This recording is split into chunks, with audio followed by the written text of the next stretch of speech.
Welcome to the Information Security Forum podcast. I'm your host, Tavia Gilbert, and we're in the studio today with ISF Managing Director Steve Durbin.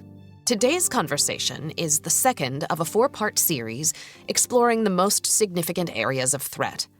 If you missed our last discussion about the increased sophistication of cybercrime, including ransomware, be sure to go back to the securityforum.org media page and get caught up. Today, we promised a discussion about the impact of legislation, so let's dive right in. National and regional legislators and regulators are trying to keep pace with existing developments, but because of the speed at which everything is changing, they're destined to fail in their ability to address the needs of a world eagerly grasping revolutionary technologies. At present, most organizations have insufficient knowledge and resources to keep abreast of current and pending legislation. Steve, talk to us about the impact of legislation. Give us an overview. I think there's a number of elements to legislation, Tavia, that we need to look at from a whole threat standpoint. And some people may be listening to this and thinking, well, why is legislation a threat? Well, it's a threat for a couple of reasons. The first is that there is an inherent implication, I think, in legislation, for me anyway, that compliance with legislation will somehow ensure security. And the two are very separate things.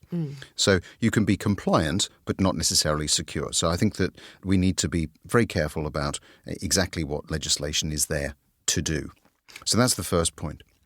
I think the second thing that we have to understand is that with an increase in legislation also comes an increased burden in terms of resource to actually deal with that legislation. I'm thinking particularly here of organizations that are operating across multiple jurisdictions, really trying to keep abreast with that. And if you add into it the need for compliance as well, at a time when we see organizations coming under fairly acute skill shortages and resource shortages, some would say that that's not particularly helpful. So the threat inherent in that is it distracts you from some of the other things that you might be doing. Resources are taken away from some of the other programs that you might be running in pursuit of falling in line with some form of legislation.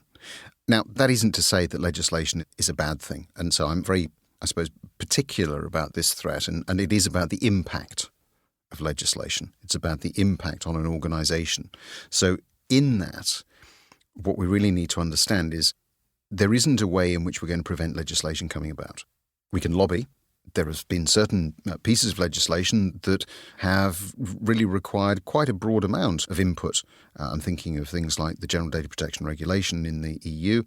I'm thinking about some of the standards in the United States. So the NIST framework, for instance, although not legislation, it is a framework. And so I'd include it in that. So those for me are good examples where we've had fairly solid input into what makes sense. And as a result, I think we've got some legislation or some standards coming out that people can adopt and certainly are adopting. But the real challenge within all of this is, as I say, how do you keep abreast of some of the implications? And let's drill into that in a little bit more detail. So on the one hand, we can say if I'm a multinational organization and I operate across a number of different jurisdictions, there's clearly a requirement for me to understand what I need to do in each of those. And it doesn't have to be outside of the country. If we look at the United States, for instance, you have different state laws. So if you're in California, there is a certain set of legislation there that may not apply if you happen to be in Missouri or Kentucky, for instance. And yet, if you're providing service across all of those states, you'd need to be cognizant, certainly, of that. That's relatively simple for organizations to get their heads around. What we're starting to see, though, is some new forms of legislation that are beginning to be a little bit more prescriptive about, for instance, where you store data. I'm thinking of, certainly the first one that came out was in Russia, the requirement to store personal data that refers to Russian citizens within Russian borders. We've seen Vietnam come out with that fairly recently as well. We've started to see other countries also introduce different levels of legislation or regulation that impact data. And that's where it starts to get complicated, particularly if you're an organization that has adopted, say, cloud technology. If you've gone down that road, one of the attractions of cloud was you could put your information into the cloud and didn't really need to understand where it was. Yes, okay, you probably needed to know if you were in the European Union whether or not it was being held within the EU borders, and there was certainly some requirement for that. But again, that was relatively simple. What we're starting to see, though, is very much more of a requirement for you to understand as a user now where your data is. Which servers does it sit on? And so you have to ask that question of your cloud provider. And I think that, again, for some very large organizations, that's fine. They understand that. They have teams that are able to do that. So the real issue for me begins to impact down onto the small to mid-size business. And the challenge in that is, of course, we're all now interrelated in terms of the way that we go about conducting our business today. Large organizations are dependent very often on smaller organizations and vice versa. So we have to look at it across the entirety of what does legislation and regulation do, not just from the burden, if you like, that it creates from a compliance standpoint, but also on some of the implications of the way in which we go about doing our day-to-day business. Let's talk about critical infrastructure. The security of that infrastructure is under the spotlight. So will we see an increase in legislation intended to protect national infrastructure? And is that the strongest tool, or are there better, perhaps more efficient remedies that we can deploy? I think critical national infrastructure is an area that we're all concerned about. It tends to give rise to some fairly emotional reactions, I think, from people when we actually think about some of the implications of it not being available. Because for a lot of us, of course, we take it for granted. We flick a light switch, we assume that the light will come on. Well, that's electricity. That's part of the critical national infrastructure. We go along to our bank, we want to take money out of an ATM, and we assume it's going to be working. We're using our mobile phones to pay for things. We assume that the infrastructure for there is going to be working. So we make a number of assumptions. And I think that that in itself gives rise to one of the very big challenges around availability of national infrastructure. And so are we going to legislate around it? Are we going to see more legislation around it? Well, you highlighted one of the challenges around legislation right at the beginning. And that is that legislation is always going to be behind. That is just the way that it is. Trying to produce, regulation or legislation that is forward-looking, I think for lawmakers is well nigh impossible. And so I think what we do need to see in this particular area is two things. First, I think very much more interaction and collaboration between government and private sector in terms of what does regulation or legislation need to look like. We've started to see some quite strong pushback from big tech, for instance, around some of the regulations that are being talked about, certainly when it comes to things like privacy, for instance. So I think there's a need for us to collaborate and work together better in that particular space. And then I think we need to also understand what it is that the regulation or the legislation is trying to do. And again, that may sound strange to some people, but if I look at GDPR, for instance, now GDPR is all about privacy. It's about protecting personally identifiable information. The original premise around that was that an individual within the EU has a right to own his or her data. And that anybody who is using that data therefore has a right to protect it. So it was about the right of the individual, actually fundamentally GDPR. One of the byproducts of it having come out is that everybody is now talking about privacy and about how we protect information. That wasn't necessarily the starting point. And so I think it's important for us to really look at and examine, the whole tail associated with legislation. And that is the real challenge, I think, for regulators and legislators.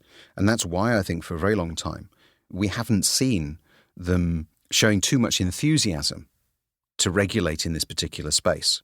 One of the very common pushbacks here in the United States from Congress in particular was that there was a reluctance for them to put anything on the statute books because as soon as they did, it would be out of date. And once it's on the statute books, it's incredibly difficult to change or remove. Right. And so better to stand back, watch, wait. And so this is a particularly challenging area. When it comes to critical national infrastructure, however, we do have to see, I think, steps being taken to ensure that it is protected. Is legislation the right way to do that? I don't know. I probably wouldn't go quite that far myself. I think that it is better to have fairly strong guidelines. I would like to see much more collaboration. The counter to that, of course, is, it isn't going to work. The only thing that people respond to is firm legislation, and so therefore that's what we need to have in that space. I certainly don't have the answer to it. I think we're going to see a continued debate around it. I think it is, a huge area of concern, one that we need to address. My own view is that we're not going to come up with the right answer. You mentioned collaboration, so let's talk about that. Legislation is obviously focused on the needs and culture of local, regional, or national entities. But cybercrime ignores national boundaries and thus necessitates a level of international collaboration that I think is unprecedented. So how can governments shift their focus to cross-border collaboration when we don't really have much of a roadmap to refer to? We don't. And I would also add to that individual governments probably also don't have very much incentive to operate outside of their own national jurisdiction. I put that question to a member of parliament just a few weeks ago, and his response to me was that his role, as he saw it, was to really ensure that the national boundaries were being protected and to focus on that first. And there was so much that needed to be done within the national boundary that had to be the priority. And anything that they were then able to do internationally was just a benefit and a byproduct, potentially, of the work that they'd done within the national boundary. So is there a particularly strong motivation for us to collaborate collectively across borders? I would probably say not at the moment. We see some of this challenge with law enforcement, trying to track down cyber criminals. There are certain parts of the world where cyber criminals know they have safe haven. There is a degree of collaboration across Interpol and Europol, of course, with that sharing of information, and we've got better in that particular area. But I think that's where it necessarily starts. I think the other thing that we will see is, and I'm going to go back again to the GDPR, we will see some key pieces of legislation coming out of either individual countries or regions, such as the European Union, where other countries then say, hang on a minute, if we have to comply with this within a trading bloc, then we probably need to have our own version of it, and let's adopt the highest bar possible for that, because then that opens up a number of different markets. And so I think that, again, that was what I would describe as being a byproduct of the way in which GDPR was being implemented. It wasn't necessarily one of the founding principles of it. And I think that's more likely to be the way that we're going to see things developing. Steve, should corporate enterprises rely on legislation as the best way to ensure cyber resilience? I'm curious if you'll talk about the tension between companies trying to successfully execute their business plans and rely on legislation to assist them. Do you think that enterprises and governments can partner more successfully in this way? And do you see any creative partnerships bringing productive energy to these challenges? I think it's always a challenge when you look at legislation or regulation. Let's look at the financial services industry around the world. Every country has its own monetary authority. It's called a number of different things, but it is the regulator, effectively. And we see different regulators adopting different stances for the way in which they work with those financial services organizations in their jurisdiction. Some of them have a much more collaborative and open approach, an advisory approach that they've adopted, because they want to encourage companies to talk to them about the challenges that they've got. Others take a very much more prescriptive, almost traffic cop type approach to it, where they see their role as being to suddenly swoop in and catch people out. And I don't know that there is a right or wrong answer to that. I do think, however, that if we're going to be successful in this particular space, we need to be encouraging very much more collaboration, whether that be with the regulator, whether it be with legislative bodies, whether it be with organizations in different sectors. There is a need, I think, for an organization to really know your legislation. You have to understand some of the implications of legislation if you're going to do business across national borders. And if you're a large organization, of course, you'll be in the lucky position perhaps of having, a number of people who can help you out with that. If you're a small to mid-sized organization, perhaps not so much. And so that, I think, is where some of the attention needs to be focused. And government can do quite a lot to make life easier for those sorts of businesses by making it more obvious to them what legislation does apply, how they can go about complying with it, providing some advice and some tips. And we've seen certain governments do that. In the UK, we've got things like the Cyber Essentials. UK government's quite keen to encourage organisations to really understand how they can be much safer in cyber. That doesn't go so far as to how you might be able to then operate across multiple borders, but there are other organisations within UK government that you can approach that will help you out with that and indeed with market entry and so on. So I think those sorts of things are going to become increasingly more important as we go forward. But again, the key to it for me is about transparency and collaboration and sharing information. Mm-hmm. Legislation by its nature is government and regulator driven, resulting in a move towards national regulation at a time when cross-border collaboration, as you say, is desperately needed. Organizations and governments will struggle to keep abreast of rapid developments in cyberspace, which also impact business models many have taken for granted. This will be of particular challenge to cloud implementations, where a full picture of the location of cloud data has been an oversight. When you come back next time, Steve, let's talk about the third area that you've identified as a top threat in 2019. I want to discuss the challenge of data integrity in smart devices. Until we return, for valuable resources, more important and timely conversations, and tools that will help you safeguard your data privacy, visit securityforum.org. And listeners, we want to hear from you. If there's a guest you'd like us to bring into the studio, a topic you'd like to hear covered, get in touch with us. You can tweet us at Security Forum or send a message through our website.